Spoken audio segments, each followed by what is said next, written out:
Hello friend, मैं दुर्लभ electrician theory के ऑनलाइन क्लास में आपका स्वागत करता हूं। जैसा कि हम आज एक टॉपिक DOL स्टार्टर के बारे में डिस्कस करेंगे। जैसा कि आप सब जानते हैं कि इंडक्शन मोटर को स्टार्ट करने के लिए स्टार्टर की ज़रूरत पड़ती है। इंडक्शन मोटर जो रहता है नॉर्मली आप जो खेतों में यूज़ करते हो, it is a induction motor. वो कौन सा मोटर रहता है? Induction motor. इंडक्शन मोटर को स्टार्ट करने के लिए नॉर्मली आपको स्टार्टर यूज़ करना पड़ता है। ठीक है। अब स्टार्टर भी बहुत टाइप के होते हैं। सबसे पहला होता है DOL starter, star delta starter, auto transformer starter and VFD, variable frequency drive. ठीक है। सभी स्टार्टर का अपना अपना एक लिमिटेशन होता है। ठीक है। जैसे DOL स्टार्टर कब यूज़ करेंगे, स्टार डेल्टा स्टार्टर कब यूज़ करेंगे, ऑटो ट्रांसफार्मर स्टार्टर कब यूज़ करेंगे, सबकी एक एक लिमिटेशन होती है। उस लिमिट के बाद वो स्टार्टर काम करना बंद कर देता है। तो जैसा कि आज हमारा टॉपिक है DOL स्टार्टर, ये स्टार्टर मेनली कितने HP तक के मोटर के लिए एप्लीकेबल रहता है। तो सबसे पहला क्वेश्चन आपसे एग्जाम में ये पूछेगा कि DOL स्टार्टर कितने HP तक के मोटर के लिए सूटेबल रहता है या कितने HP के मोटर के लिए एप्लीकेबल रहता है। तो DOL स्टार्टर 5 HP के मोटर के लिए क्या रहता है? सूटेबल रहता है। जैसे कि आपके स्क्रीन में दिख रहा होगा कि इंडक्शन मोटर को स्टार्ट करने के लिए हमें अलग अलग स्टार्टर की आवश्यकता होती है। इंडक्शन मोटर को स्टार्टर लगाने से पहले यह पता करना आवश्यक है कि वह मोटर कितने पावर का है। ठीक है। मतलब कोई सा भी मोटर में यदि स्टार्टर लगाना तो सबसे पहले उस मोटर की रेटिंग को जानना आपको जरूरी है कि मोटर कितने HP की है और कितने फेज की है, सिंगल फेज की है कि 3 फेज की है। उसके हिसाब से हम स्टार्टर को सिलेक्ट करेंगे। यदि आपका मोटर 5 HP से नीचे का है, यदि आपका मोटर 5 HP से नीचे का है तो आप कौन सा स्टार्टर यूज करोगे? DOL starter. ठीक है। और यदि आपका मोटर 5 HP से ज़्यादा का है तो आप कौन सा स्टार्टर यूज करोगे? That is a star delta starter, जो कि हम नेक्स्ट क्लास में डिस्कस करेंगे। ठीक है। तो ये तो हो गया कि स्टार्टर क्या होता है। तो यदि मैं आपसे पूछूं कि स्टार्टर का वर्क क्या होता है तो आप ये मत बोलना कि स्टार्टर मोटर को स्टार्ट करने के लिए काम आता है। ये टेक्निकल आंसर नहीं होता। स्टार्टर क्या होता है? Starter mainly high current, starting current को कंट्रोल करने के लिए स्टार्टर का यूज किया जाता है। स्टार्टर का यूज क्यों किया जाता है? स्टार्टिंग करंट को क्या करने के लिए? कंट्रोल करने के लिए, ना कि मोटर को स्टार्ट करने के लिए। मोटर तो डायरेक्ट सप्लाई में जोड़ोगे तो भी आपकी मोटर स्टार्ट हो जाएगी, लेकिन मेनली स्टार्टर का वर्क क्या है? आपके स्टार्टिंग करंट को लिमिट करना, स्टार्टिंग करंट से मोटर को सेव करना, जिससे आपकी मोटर जले नहीं। ठीक है। तो इसको एक एग्जाम्पल से समझते हैं हम। जैसा कि आपका जो एक 5 HP का 3 फेज का मोटर आता है वो नॉर्मली कितने एम्पियर का रहता है? 7.5 एम्पियर का रहता है। आपके जो खेत में 5 HP का जो मोटर रहता है वो नॉर्मली 7.5 एम्पियर का रहता है। तो जब ये इसको स्टार्ट किया जाता है, जब किसी भी 3 फेज इंडक्शन मोटर को स्टार्ट किया जाता है तो अपने नॉर्मल करंट से 5 से 7 गुना करंट ज़्यादा लेता है। जब किसी नॉर्मल इंडक्शन मोटर को आप डायरेक्ट स्टार्ट करोगे तो वह क्या करेगा? अपने नॉर्मली करंट से 5 से 7 गुना करंट क्या लेगा? ज़्यादा लेगा। ठीक है। जैसे कि एक एग्जांपल लिया मैंने, आपके सामने स्क्रीन में डिस्प्ले हो रहा होगा। एक 3 फेज की 5 HP की मोटर है जिसका फुल लोड करंट कितना है? 7.5 एम्पियर। जिसका फुल लोड करंट कितना है आपका? 7.5 एम्पियर। 7.5 एम्पियर का मतलब ये है कि ये 5 HP की मोटर स्टार्टिंग के टाइम 35 से 50 एम्पियर तक का करंट लेगी। ये जो 5 HP की आपकी मोटर है, जब मोटर को स्टार्ट करोगे ये 35 से 50 एम्पियर तक का आपका करंट ले लेगी। ठीक है। अब ज़्यादा करंट लेने से क्या होता है समझना। आपने एक चीज़ गौर करा होगा कि जब आप मोटर स्टार्ट करते हो तो आपके घर के जो अदर इक्विपमेंट रहते हैं वो क्या होता है? एकदम से लुक छुप करने लग जाते हैं। आपके जो घर के अदर इक्विपमेंट रहते हैं वो एकदम से फ्लक्चुएट होने लग जाते हैं, या आपकी लाइट एकदम से बंद होकर चालू होने लगती है। ऐसा इसलिए होता है, समझिए कि आपकी मोटर कितने एम्पियर की है? 7.5 एम्पियर की है। जब आपने इस मोटर को स्टार्ट करा तो वो स्टार्टिंग में कितना करंट लेगा? 5 से 7 गुना करंट ज़्यादा लेगा। ठीक है। 5 से 7 गुना करंट का मतलब क्या होता है? वो 35 से 50 एम्पियर तक का करंट लेगा। ठीक है।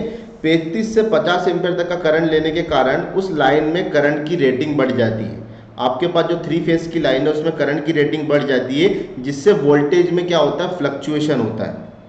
जिससे वोल्टेज में क्या होता है? आपका फ्लक्चुएशन होता है। और इसीलिए आपके घर के जो अदर इक्विपमेंट है वो कुछ देर के लिए एकदम फ्लक्चुएटेड हो जाते हैं। जैसे आप मोटर स्टार्ट करते हो तो 1-2 सेकंड के लिए आप देखा होगा, गौर करा होगा कि आपके घर के अदर इक्विपमेंट क्या होते हैं? फ्लक्चुएट हो जाते हैं। किस कारण से होते हैं? इसके स्टार्टिंग करंट के कारण। ठीक है। तो इसी स्टार्टिंग करंट को लिमिट में लाने के लिए हम किसका यूज़ करते हैं स्टार्टर का। और स्टार्टर में भी कौन सा, यदि आपकी मोटर 5 HP तक की मोटर है तो आप कौन सा स्टार्टर यूज़ करोगे, that is a DOL starter.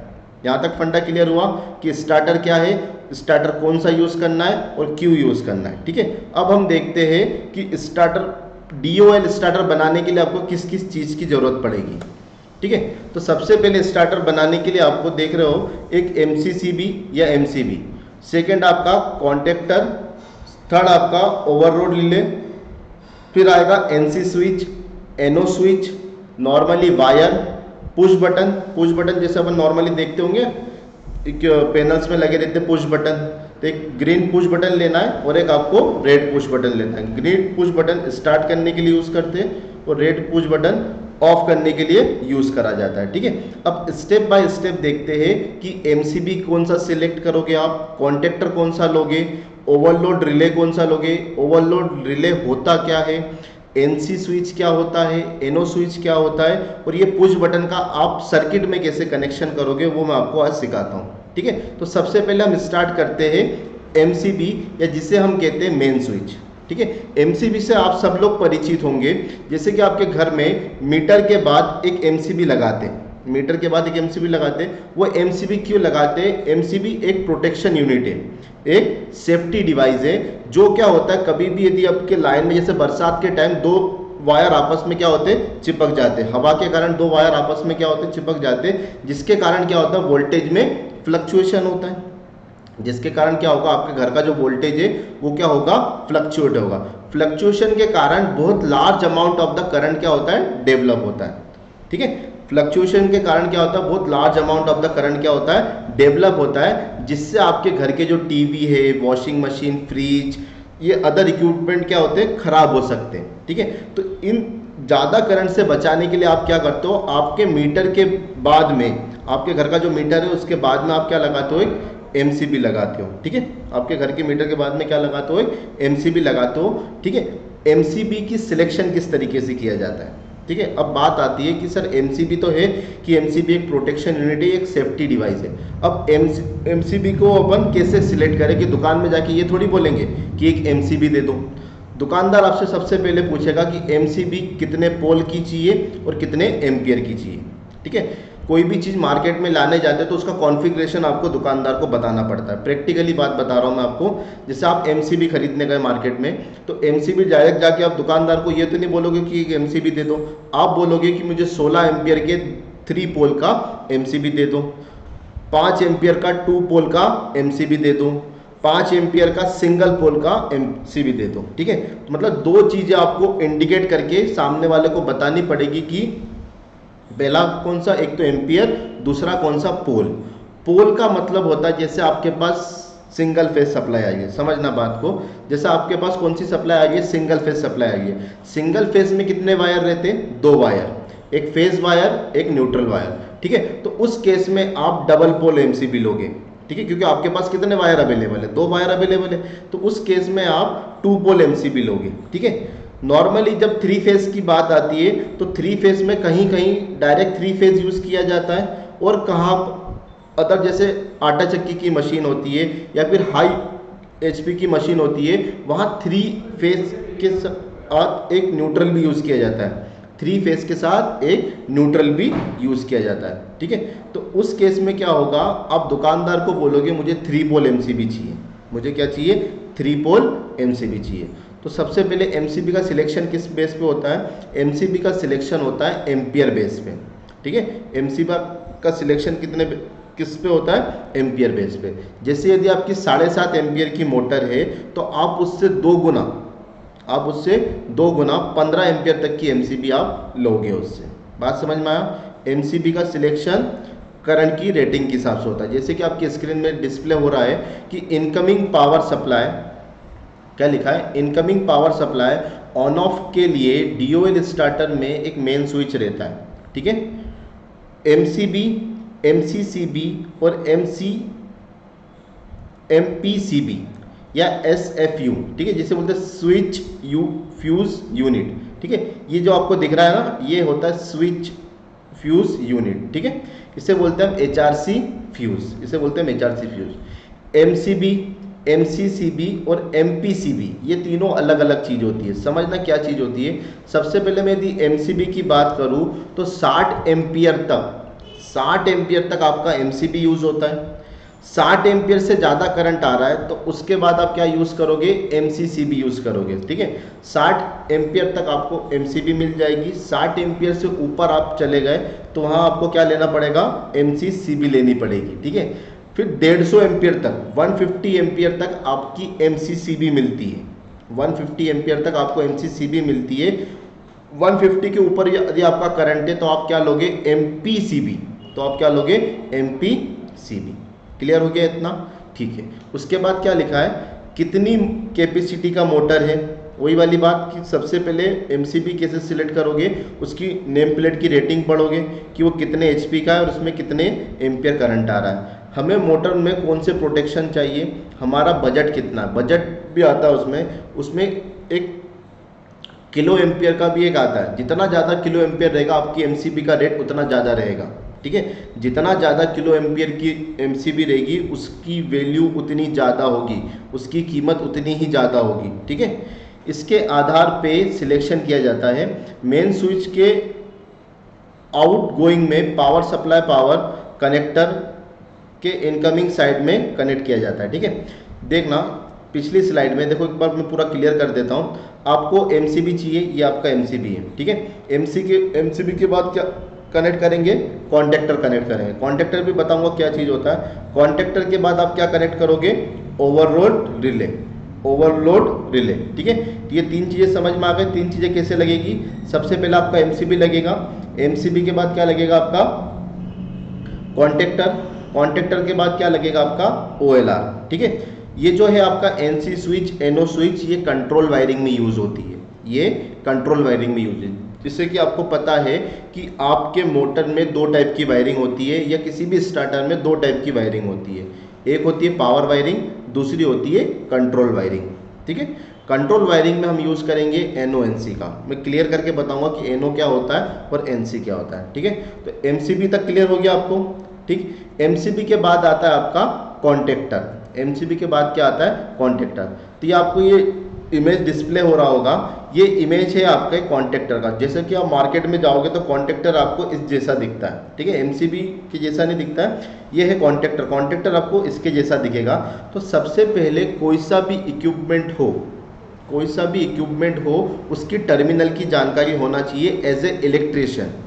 ठीक है, आप यदि इलेक्ट्रिशियन हो या कोई इंजीनियर हो तो आपको उस इक्विपमेंट की टर्मिनल की जानकारी होना चाहिए कि ये टर्मिनल है तो ये टर्मिनल किस लिए दिया गया है और इस टर्मिनल में हम कौन सा वायर जोड़ेंगे।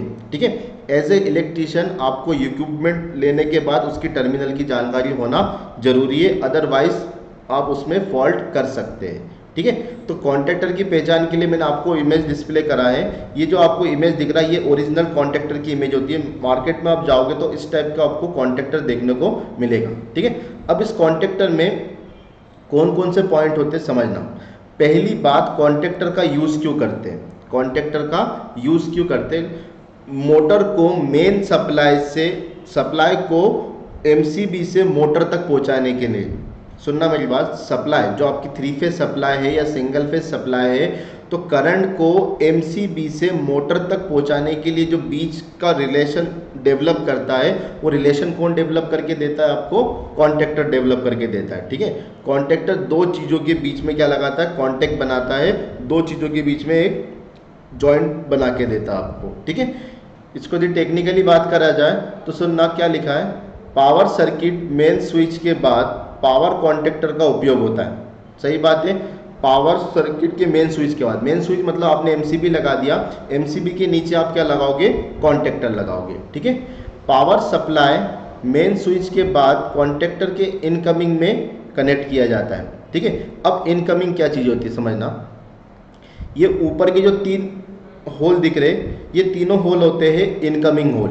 ठीक है, जैसे आपको इसमें दिख रहा होगा L1 L2 L3, L1 L2 L3 मतलब ये है इसके इनकमिंग। मतलब आप रेड वाला वायर यहाँ लगाओगे, येलो वाला वायर यहाँ लगाओगे, ग्रीन वाला वायर यहाँ लगाओगे। ठीक है, ये दिख रहा होगा, देखिए ये जो आपको 3 होल दिख रहे, ये तीनों होल मैंने अलग से यहाँ पर डिस्प्ले कर दिए। ठीक है, तो ये इनकमिंग हो गया।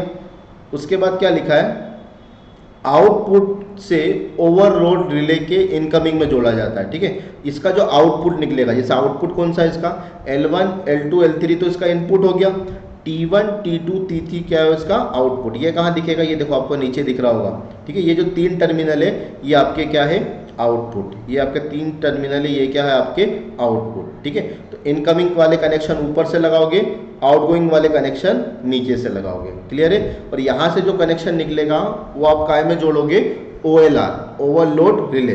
ठीक है, जो कि हम नेक्स्ट स्लाइड में देखेंगे। यहाँ तक फंडा क्लियर हुआ। उसके बाद किसी भी कॉन्टेक्टर को ऑपरेट करने के लिए, किसी भी कॉन्टेक्टर को ऑपरेट करने के लिए आपको सप्लाई देनी पड़ती है।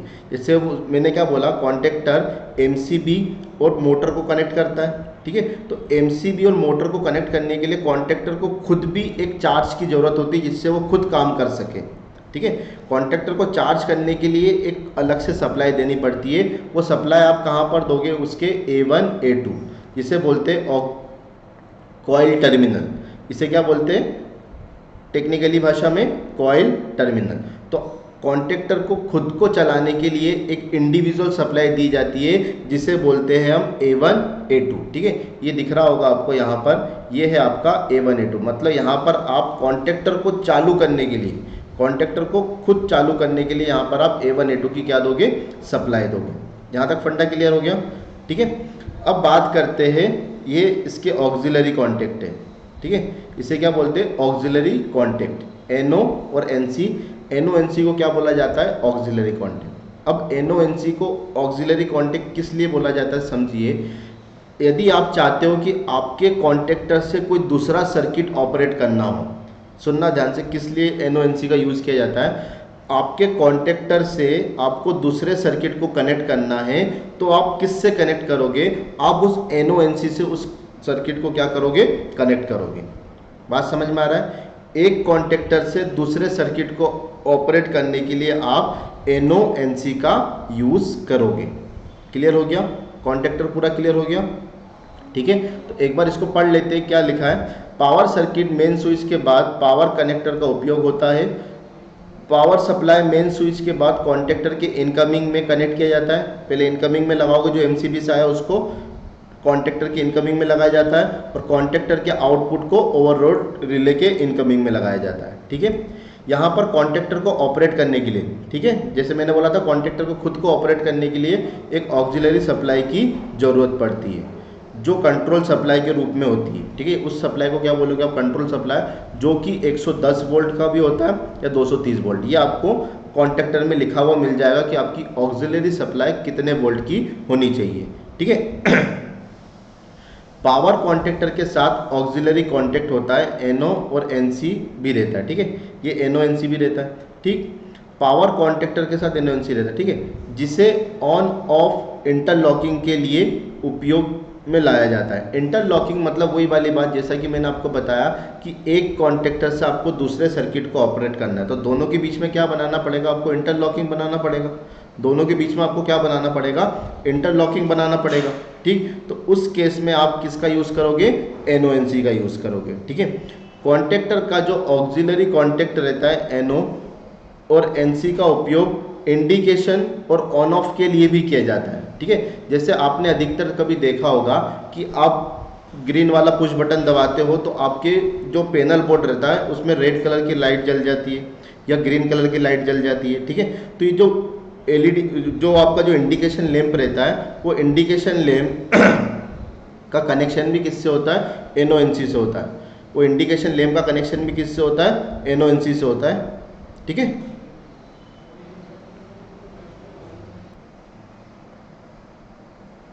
यहाँ तक क्लियर हो गया। ठीक है, कि कॉन्टेक्टर क्या होता है, NO NC किस लिए यूज़ किया जाता है। NO NC mainly interlock, interlock का मतलब हमारी देसी भाषा में होता है एक सर्किट की सहायता से दूसरे सर्किट को चालू या बंद करना। क्लियर हो गया यहाँ तक, चलिए। उसके बाद आता है आपका ओवरलोड रिले। ठीक है, ओवरलोड रिले, सबसे पहले रिले होता क्या है। रिले एक सेफ्टी डिवाइस होती है जो आपके इक्विपमेंट को हाई करंट से बचाता है।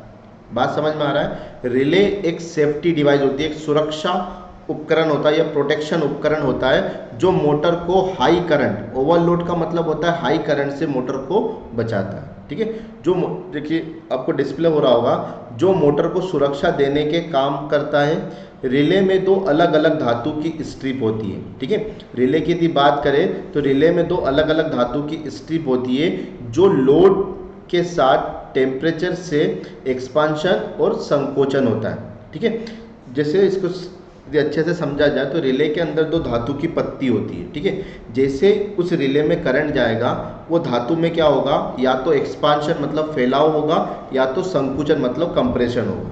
बात समझ में आ रहा है? एक्सपांशन मतलब होता है फैलाव या संकुचन मतलब होता है कंप्रेशन। ठीक है, तो आपको नॉर्मली पता है कि किसी भी धातु में यदि ज़्यादा करंट देते, समझना बात को, किसी भी धातु में यदि ज़्यादा करंट देते तो पिघल जाता है। जैसे आपके घर का फ्यूज़ है तो फ्यूज़ में ज़्यादा करंट आने से आपका फ्यूज़ उड़ जाता है। फ्यूज़ कैसे उड़ता है? फ्यूज़ उड़ता नहीं है, वो तार क्या होता है, टूट जाता है। ठीक है, तार क्या होता है, टूट जाता है। क्यों टूट जाता है? क्योंकि उसमें ज़्यादा एम्पियर ऑफ करंट जाता है, उसमें ज़्यादा एम्पियर करंट जाता है। ज़्यादा एम्पियर करंट जाने से क्या होता है, वो जो धातु रहती है वो गर्म हो जाती है। ज़्यादा करंट जाने से क्या होता है, वो धातु क्या हो जाती है, गर्म हो जाती है। और गर्म होने के बाद एक लिमिट के बाद वो क्या होती है, पिघल के टूट जाती है। धातु गर्म होने के बाद एक लिमिट के बाद पिघल के क्या हो जाती है, टूट जाती है। ठीक है, तो वही चीज़ लिखा है कि आपके OLR में दो धातु की स्ट्रिप होती है जिसमें करंट जाने से उसमें एक्सपांशन होगा या फिर संकुचन होगा। क्लियर हो गया? रिले में मोटर की रेटिंग के हिसाब से एम्पियर की सेटिंग की जाती है। ठीक है, अब समझना, देखिए इसमें दो स्विच दिख रहे हैं, ये स्विच दिख रहा है आपको। ठीक है, ये जो स्विच होते हैं, ये स्विच होते सेटिंग स्विच बोला जाता है। इसको क्या बोला जाता है? इसको सेटिंग। अब मार्केट में OLR लाने जाओगे तो आपको इस तरीके से दिखेगा। ठीक है, ये मैं आपको लाइव बता रहा हूँ। मार्केट में कभी भी OLR लाने जाओगे तो आपको इस तरीके से दिखेगा। ये जो आपका दिख रहा है ब्लू कलर में, इसे बोलते हैं करंट सेटिंग। ठीक है, करंट सेटिंग मतलब आपका मोटर यदि 7.5 एम्पियर का है तो इस रिले को 7.5 से थोड़ा ज़्यादा एम्पियर में सेट कर दो। ठीक है, बाय स्क्रू ड्राइवर की हेल्प से इसको 7.5 वो सेटिंग स्क्रू ड्राइवर से हम कर सकते हैं, उसको घुमा के इसकी सेटिंग हम बदल सकते हैं। तो जैसे कि आपका मोटर यदि 7.5 एम्पियर का है तो आप रिले की सेटिंग 7.5 एम्पियर से थोड़ा ज़्यादा रखोगे, 7.5 एम्पियर से थोड़ा ज़्यादा रखोगे। यहाँ तक क्लियर हो गया? ठीक है, उसके बाद क्या लिखा है, यदि उससे ज़्यादा करंट प्रवाह हो जाता है, जैसे 7.5 एम्पियर से यदि ज़्यादा करंट प्रवाह हो जाता है तो रिले का पावर सर्किट जो मोटर को अलग कर देगा। ठीक है, तो रिले क्या हो जाएगा, आपका मोटर को अलग कर देगा, मतलब उसे बोलते हैं रिले ट्रिप हो गया। सुना होगा ना, ट्रिप फॉल्ट। रिले क्या हो जाता है, ट्रिप हो जाता है, वो सर्किट को क्या कर देगा, डिस्कनेक्ट कर देगा। यदि आपके लाइन में 7.5 एम्पियर से ज़्यादा करंट आएगा तो रिले क्या करेगा, ट्रिप हो जाएगा। ट्रिप होने का मतलब वो मोटर को क्या कर देगा, सप्लाई से डिस्कनेक्ट कर देगा, और जिससे आपकी मोटर जलने से क्या हो जाएगी, बच जाएगी। ठीक है, जिससे मोटर से होने वाले नुकसान से इसको बचाया जा सकता है। क्लियर हो गया? रिले का NC कॉन्टेक्ट ट्रिपिंग के लिए उपयोग में लाते हैं। ठीक है, इस रिले में भी आपको दो कॉन्टेक्ट दिख रही है, देखिए ये है आपका NO कॉन्टेक्ट, ये दोनों है आपका NO कॉन्टेक्ट, और ये है आपका NC कॉन्टेक्ट। ठीक है, ये दोनों है आपका NO कॉन्टेक्ट और ये दोनों है आपका NC कॉन्टेक्ट। ठीक है, ये है आपका मेन सप्लाई, जैसे इसको इनकमिंग, यहाँ से आप 3 सप्लाई इनकमिंग दोगे और यहाँ से 3 सप्लाई क्या निकलेगी आपकी, आउटगोइंग। 3 सप्लाई क्या निकलेगी, आउटगोइंग। यहाँ तक फंडा क्लियर हुआ कि नहीं हुआ? ठीक है, NO NC भी हो गया, ये हो गया आपका इनकमिंग और ये हो गया आपका आउटगोइंग। क्लियर है? चलिए आगे देखते हैं। इसके बाद बात करते हैं पुश बटन। मोटर को चालू करने के लिए बटन की आवश्यकता होती है।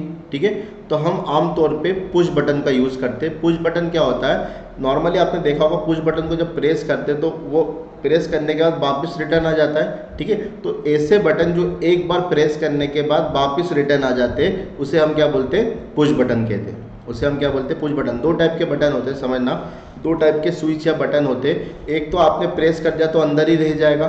ठीक है, और एक बार जब प्रेस करोगे तो वो बाहर आएगा। ठीक है, और एक किस टाइप के बटन रहते हैं, जैसे आप प्रेस करोगे तो प्रेस करने के बाद वो ऑटोमेटिकली बाहर आ जाएगा, तो उसे हम कहते हैं पुश बटन। ठीक है, तो पहले दो टाइप के पुश बटन यूज़ करेंगे, एक स्टार्ट के लिए, जैसे आपने देखा होगा दो बटन होता है आपके मोटर चालू करने के लिए, एक स्टार्ट बटन होता है, एक स्टॉप बटन होता है, ठीक है। तो स्टार्ट के लिए नॉर्मली स्टार्ट पुश बटन का यूज़ किया जाता है, और स्टार्ट पुश बटन आपका ग्रीन कलर का आता है, ठीक है।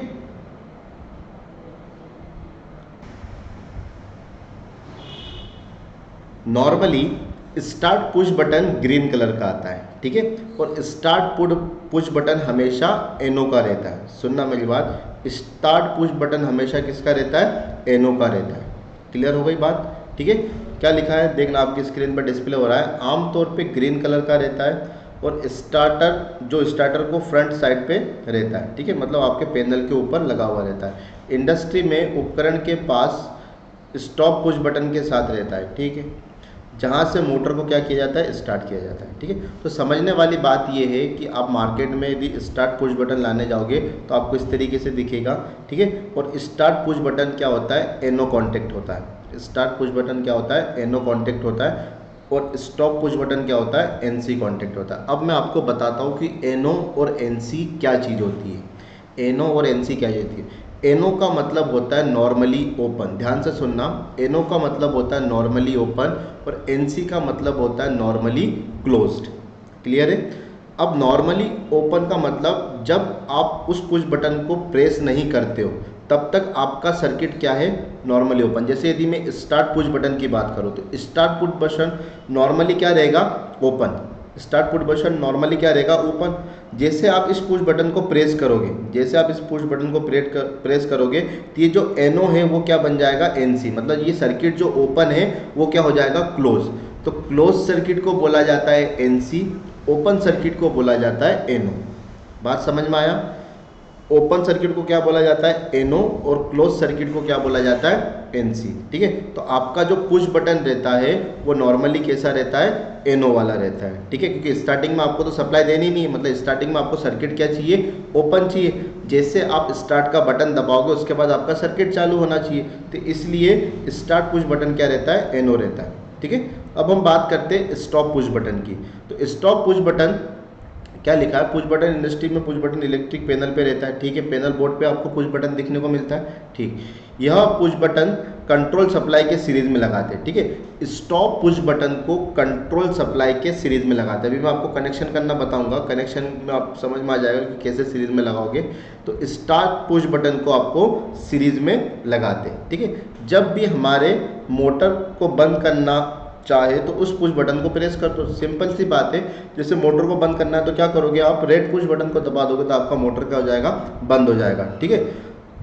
मेनली पुश बटन का कनेक्शन कंट्रोल सप्लाई में किया जाता है, कंट्रोल वायरिंग। जैसे कि मैंने आपको बताया था दो टाइप की वायरिंग होती है, एक होता है आपका पावर वायरिंग, दूसरा होता है आपका कंट्रोल वायरिंग, ठीक है। तो ये जो पुश बटन है इनके कनेक्शन कहाँ पर होते हैं? इनके कनेक्शन होते हैं आपके कंट्रोल वायरिंग में। इनके कनेक्शन कहाँ पर होंगे? आपके कंट्रोल वायरिंग में, ठीक है।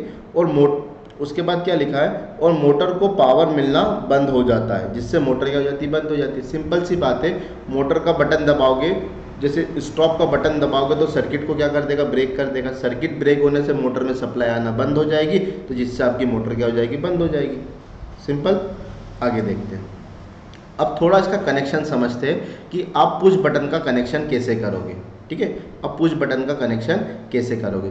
देखिए, ये आपका मैग्नेटिक कॉन्टेक्टर है। ये आपका कौन सा कॉन्टेक्टर है?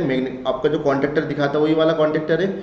ये आपका स्टार्ट स्विच और ये आपका स्टॉप स्विच है, ठीक है। मैंने क्या बोला था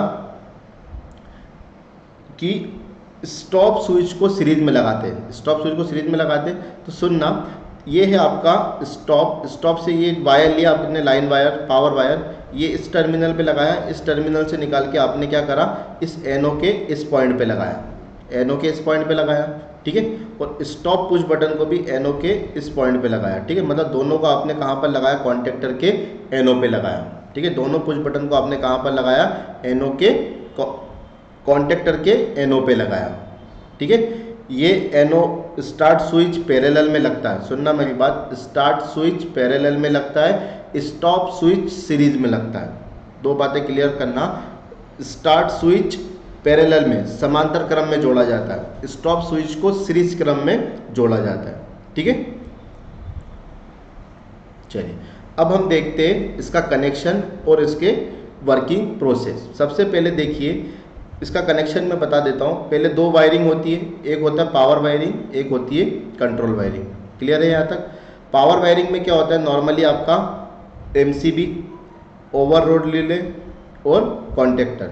ठीक है, एमसीबी, ओवरलोड रिले और क्या रहता है आपका कॉन्टेक्टर। उसके बाद आप मोटर को कनेक्ट कर देते हो। देखिए इस तरीके से एमसीबी, ठीक है, कॉन्टेक्टर और इसी के नीचे लगा रहता है आपका ओएलआर। इसी के नीचे क्या लगा रहता है आपका ओएलआर। देखिए यहाँ पर दिख रहा होगा, ये रहा एमसीबी, कॉन्टेक्टर और ओएलआर। ठीक है, तो ये होती है आपकी पावर वायरिंग। ये जो होता है आपका पावर वायरिंग होता है। ठीक है,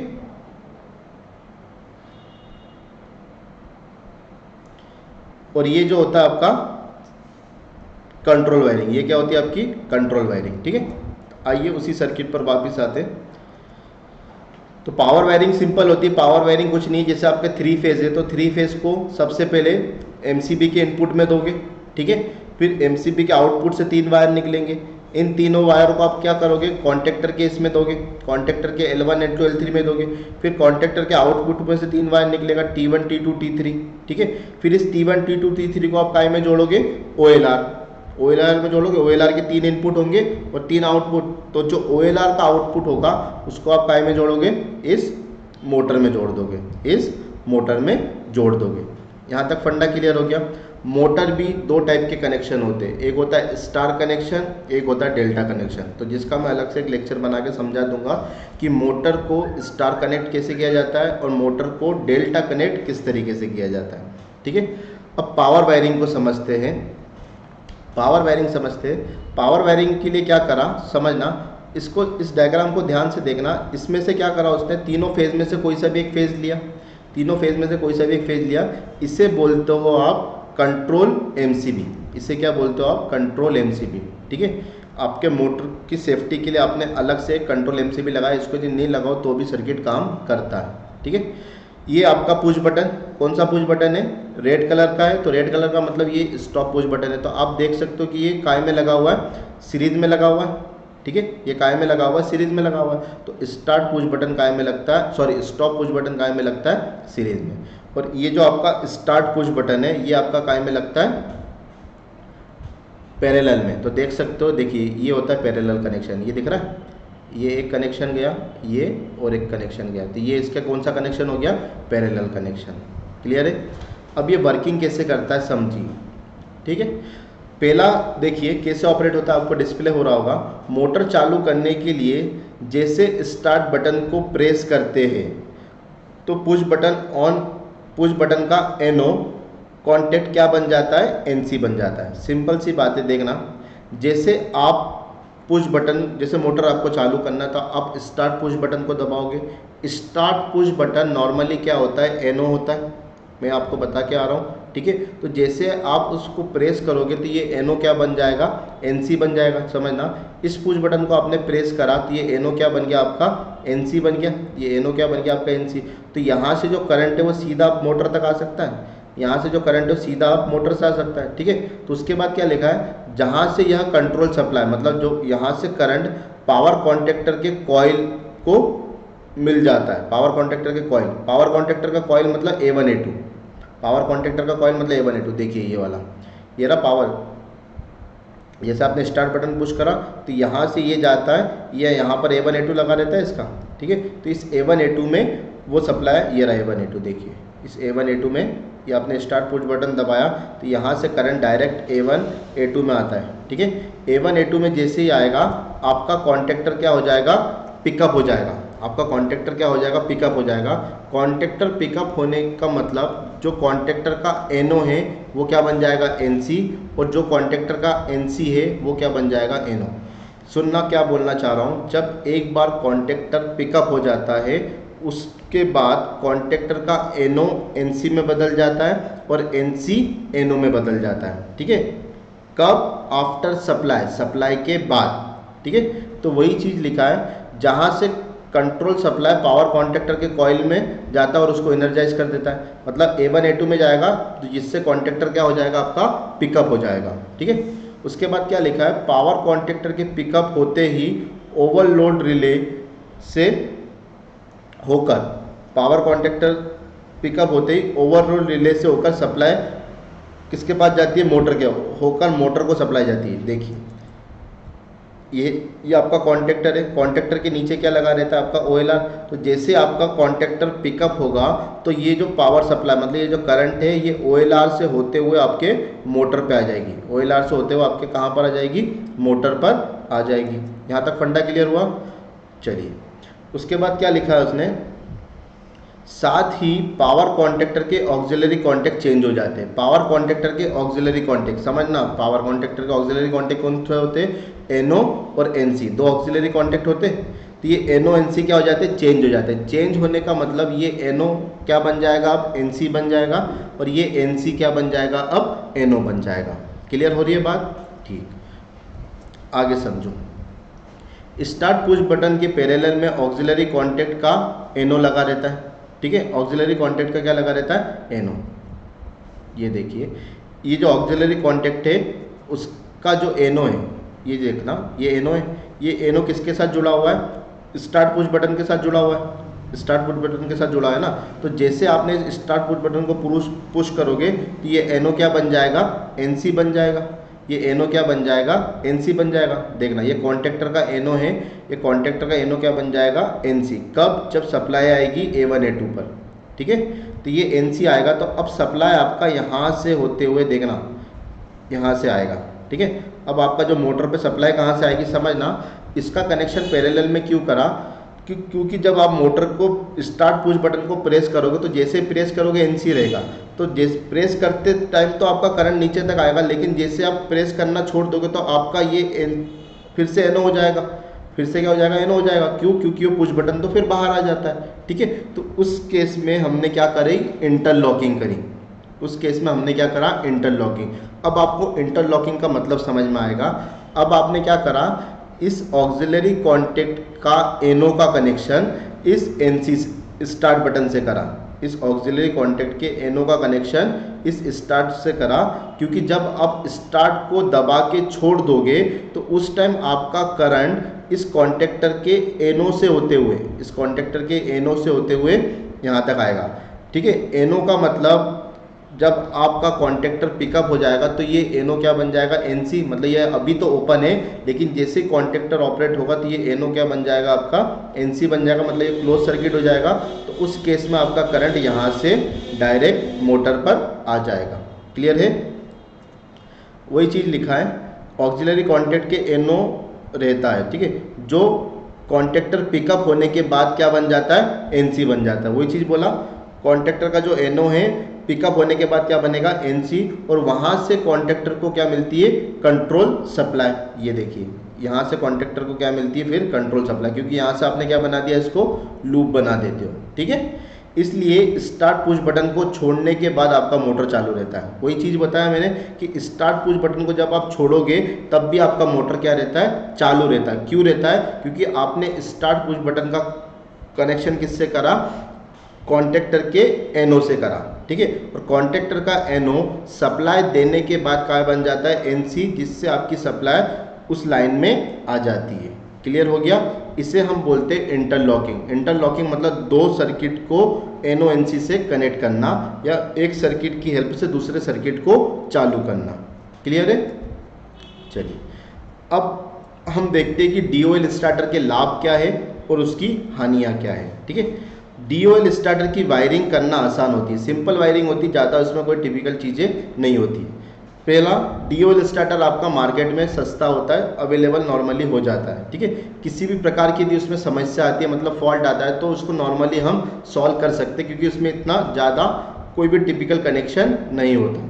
ठीक है, और स्टार्टर शुरू होते ही 100% करंट दे देता है। जैसे मोटर को यदि स्पीड में घुमाना हो तो शुरू में उसको 100% करंट की ज़रूरत रहती है। ठीक है, तो DOL स्टार्टर मोटर को स्टार्टिंग में ही 100% करंट उसको दे देता है, जितना उसको घूमने के लिए क्या रहता है, जरूरी रहता है। ठीक है, हानि की बात करें तो क्या लिखा है, DOL स्टार्टर की स्टार्टिंग करंट बहुत ज़्यादा होता है। और स्टार्टिंग करंट कम भी नहीं किया जा सकता। तो जब स्टार्टर को शुरू किया जाता है तो लाइन वोल्टेज क्या होता है, बहुत कम हो जाता है। इसका प्रभाव लाइन से जुड़े अदर उपकरणों में होता है। बात समझ में आया क्या बोलना चाह रहा हूँ? मैंने वही बोला था कि जब मोटर को आप स्टार्ट करते हो तो अपने नॉर्मल करंट से 5 से 7 गुना करंट क्या लेता है, ज़्यादा लेता है। ठीक है, जिसके कारण आपका लाइन वोल्टेज क्या होता है, डिस्टर्ब हो जाता है। और लाइन वोल्टेज डिस्टर्ब होता है तो उस लाइन से कितने भी इक्विपमेंट जुड़े हो, ये इक्विपमेंट क्या फॉल्ट होने का क्या रहता है, डर बना रहता है। ठीक है, बिना किसी लोड के ड्यूअल स्टार्टर की स्टार्टिंग वोल्टेज अधिक होती है। ठीक है, बढ़ जाती है, अधिक होती है। जहाँ पर अधिक वोल्टेज की ज़रूरत होती है वहाँ पर ये ज़रूरत नहीं होती है, वहाँ पर वो अधिक काम करता है। ठीक है, मतलब जहाँ पर आपकी वोल्टेज रेटिंग कम हो, जहाँ पर आपकी वोल्टेज रेटिंग कम हो वहाँ पर आप DOL स्टार्टर का यूज़ करोगे। इस लाइन का ये मतलब है। ठीक है, मतलब नॉर्मली 5 HP से कम मोटर हो तो आप DOL स्टार्टर यूज़ करोगे, और 5 HP से ज़्यादा मोटर हो तो आप वहाँ पर स्टार डेल्टा स्टार्टर का क्या करोगे, यूज़ करोगे। ठीक है, तो आई होप आप इसको समझ पाए होंगे। ठीक है, तो इस लेक्चर को और एक बार यदि समझ में नहीं आया तो फिर से देखिए। बाकी हम नेक्स्ट लेक्चर में स्टार डेल्टा स्टार्टर के बारे में डिस्कस करेंगे। तो तब तक के लिए घर पे रहिए, सुरक्षित रहिए और इस लेक्चर को एंजॉय करिए। Okay, thank you.